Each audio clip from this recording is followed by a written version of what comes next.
일본은 일찍부터 세계적으로 두각을 나타내는 문화산업들이 있었습니다. 미국에 이은 세계 2위의 경제대국으로서 먹고 사는 문제가 해결되다 보니 자연스럽게 각종 문화산업에 눈을 돌렸기 때문입니다. 특히 만화와 애니메이션은 일본이라는 나라를 포장해서 전 세계에 알리는 데 가장 큰 역할을 하기도 했습니다. 하지만 또 다른 일본을 대표하는 문화산업은 바로 AV 산업입니다. 비록 어둠의 산업으로서 국가적인 차원에서 육성하진 않았겠지만 어쨌든 일본 문화를 대표할 만큼 성장한 데에는 나름대로 이유가 있었을 것입니다. 그럼 지금부터 일본이 어떻게 AV 강국이 되었는지 알아보도록 하겠습니다. 1945년 일본은 태평양 전쟁에서 미국에 패하면서 셔터를 내리고 역사 속으로 퇴장할 일만 남았었습니다. 하지만 1950년 우리나라에서 6.25 전쟁이 터지면서 일본은 기사회생하게 됐으며 미친 듯한 경제성장을 하기 시작했는데요. 이러한 경제성장을 이끈 것은 일본의 단카이 세대, 즉 태평양 전쟁 패망 이후인 1945년에서 1950년 사이 베이비붐으로 태어난 세대입니다. 단카이 세대는 그동안 전통적이고 획일적이던 일본 질서에 반해서 다양한 서양 문화를 적극적으로 수용하였으며 일본 대중문화의 변화를 주도한 주체이기도 했습니다. 교육과정에서 수험생활 등 한마디로 빡센 경쟁을 하며 성장하긴 했지만 물질적으로는 매우 풍요로운 시대를 맞이한 세대입니다. 단카이 세대를 한마디로 정의하면 저항정신과 변화입니다. 일본의 AV 산업은 이 단카이 세대와 밀접한 관련이 있습니다. 사실 1970년대까지만 해도 당시 우리나라 극장에서 상영되던 성인 영화들은 일본 극장에서 상영되던 성인 영화들의 수위와 별반 다를 것이 없었습니다. 성인 영화라고는 하지만 성적인 묘사가 포함된 일반 영화 정도의 수준이었습니다. 하지만 일본에서는 성인 영화 산업이 AV 산업으로 업그레이드되는 사건이 발생합니다.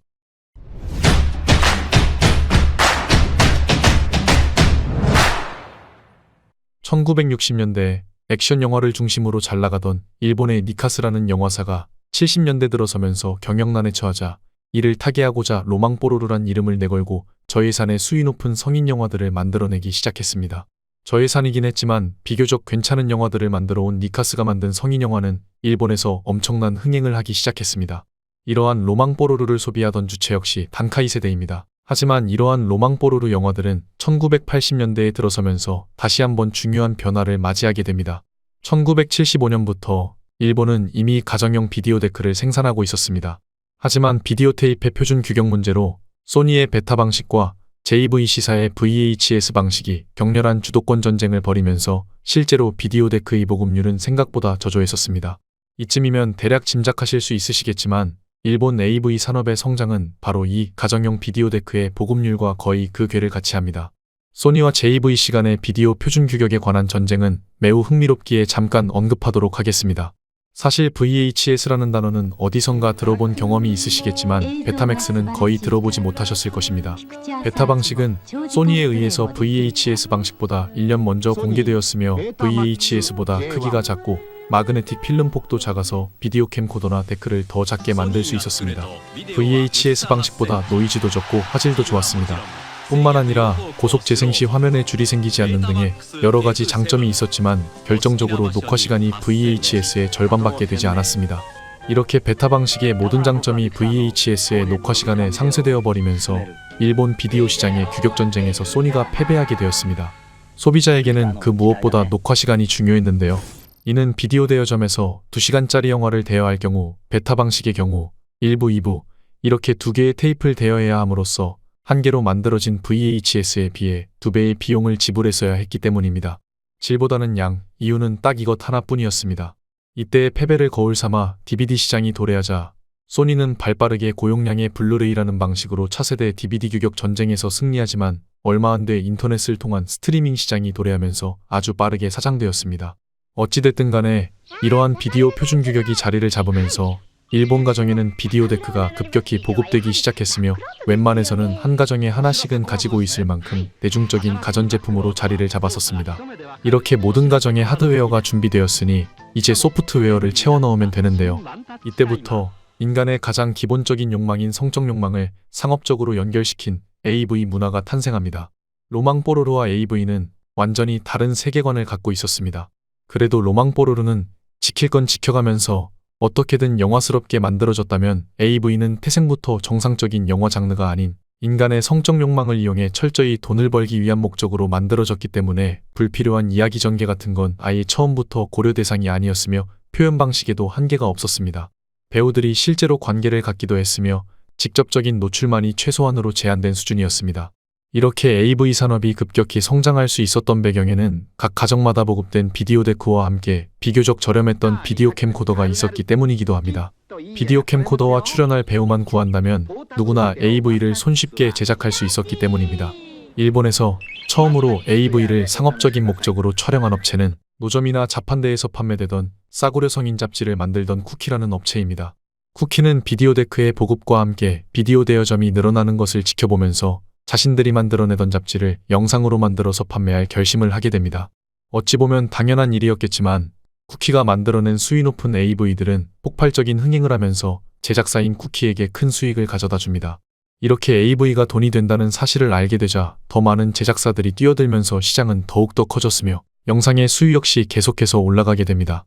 심지어 일명 우라비디오라고 하는 그냥 대놓고 뽀로로인 영상들까지 만들어져 비디오 대여점에서 음성적으로 유통되기도 했습니다. 하지만 일본 정부는 이러한 AV 산업에 대해서 적극적으로 제재를 가하지 않았습니다. 이것이 일본 AV 산업을 지금의 대형 산업으로 키운 결정적이면서도 절대적인 이유이기도 합니다. 일본 정부는 왜 이러한 비정상적인 AV 산업에 대해서 칼날을 들이대지 않은 것일까요? 당시 일본 정부가 AV 산업과 심지어 뽀로로 산업에 대해서 적극적으로 대처하지 않은 이유는 일본의 버블 경제와 관계가 있습니다. 당시 일본은 버블 경제 초입에 있었으며 폭발적인 경제 성장을 하고 있었습니다. 이러한 경제 성장을 이끈 것은 단카이 세대입니다. 단카이 세대는 일본 경제를 세계 2위까지 끌어올렸으며 이러한 원동력에는 일본의 가전제품들이 한몫하기도 했습니다.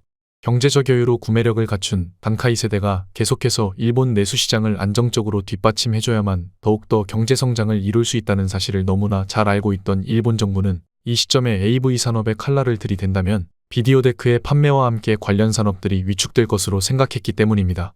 이 당시 AV와 관련된 산업의 규모는 일본 자동차 산업의 30% 수준까지 올라온 상태였으니 무턱대고 제재를 가하기가 쉽지 않았던 것입니다. 결국 일본 정부는 AV와 뽀로로 산업에 매우 형식적인 제재만 가했을 뿐 사실상 그냥 허용하는 것과 다를 바 없었습니다. 경제 성장을 지속시키기 위한 일본 정부의 결정이었던 것입니다. 그렇다면 우리나라는 왜 일본처럼 AV 강국이 되지 못했을까요? 우리나라도 6.25 전쟁 이후 급격한 경제 성장을 이루었으며 인간의 욕망이란 것은 어차피 똑같았을 텐데 말입니다. 하지만 우리나라와 일본 사이에는 결정적인 차이가 하나 있었습니다. 일본은 자동차와 전자제품으로 경제발전을 이루었지만 우리나라는 6.25 전쟁 이후 중공업으로 경제발전을 이루었기 때문입니다. 가전제품은 최근에서야 일본을 제치고 세계 최고가 되었지만 당시의 가전산업은 우리나라의 관심산업이 아니었습니다. 뿐만 아니라 과거로부터 우리나라는 일본보다 성문화에 대해 더 폐쇄적이기도 했는데요. 아마도 강한 유교 문화권에 있었기 때문이 아닌가 생각됩니다. 결국 인간이 갖고 있는 욕망은 기본적으로 일본이나 우리나라나 다 똑같다고 봤을 때 일본은 정부의 무기나에 발전했으며 우리나라는 그렇지 않았다는 차이가 있을 뿐입니다. 네덜란드는 여성의 성매매가 합법입니다. 유럽의 많은 국가들에서 뽀로로 산업은 합법이며 미국에서는 합법으로 분류되고 있습니다. 분류되고 있다는 표현은 완전한 합법은 아니라는 뜻입니다. 미국의 수정헌법은 표현의 자유를 거의 무제한적으로 보장하고 있기 때문에 전체적으로 놓고 보면 법률적으로 뽀로로 산업을 규제할 법령이 없습니다. 즉, 합법도 불법도 아닌 상태인 것입니다. 그렇다면 일본은 뽀로로 산업이 합법일까요? 아니면 불법일까요? 당연히 AV 산업은 합법이지만 뽀로로 산업은 불법입니다. 그렇기 때문에 모자이크라는 방법을 이용해 교묘하게 처벌을 피하고 있는 것입니다. 다만 일본의 영상물은 민간 심의기구에 의해서 자율적 심의가 이루어지고 있기 때문에 법의 잣대를 매우 느슨하게 적용시키고 있을 뿐입니다. 우리가 익히 알고 있는 노모자이크 영상들은 해외의 유령 회사들을 만들어 역수입하는 방식으로 유통되고 있으며 일본에서도 노모자이크는 분명 불법입니다. 그렇다면 우리나라에서 AV와 뽀로로는 어떨까요? 뭐 두말할 것도 없이 뽀로로는 불법입니다. AV에 대해서는 70년대 수준의 잣대로 심의하고 있으니 굳이 우리나라에서 AV 산업이 발전할 만한 특별한 이유를 찾기 힘든 상황입니다. 그럼 뽀로로는 어디까지가 불법일까요? 뽀로로의 제작이나 배포는 당연히 불법이지만 시청이나 소유는 불법이 아닙니다. 결국 외국 뽀로로 사이트를 이용한 시청은 불법이 아니지만 정부에서 외국 사이트들을 모두 차단하고 있기는 합니다. 이런 뽀로로 사이트의 차단은 극보수적인 아랍권 국가들보다도 우리나라가 한참 먼저 시작했습니다. 아마도 우리나라에서 뽀로로 산업이 유럽처럼 합법화되는 것은 불가능하지 않을까 합니다. 뭐 그렇다고 해서 특별히 크게 불편한 것은 없지만 국민적 토론과 합의를 통해 표현의 자유를 확대하고 상식적인 수준의 규정을 만들어야 할 필요는 있다고 생각합니다.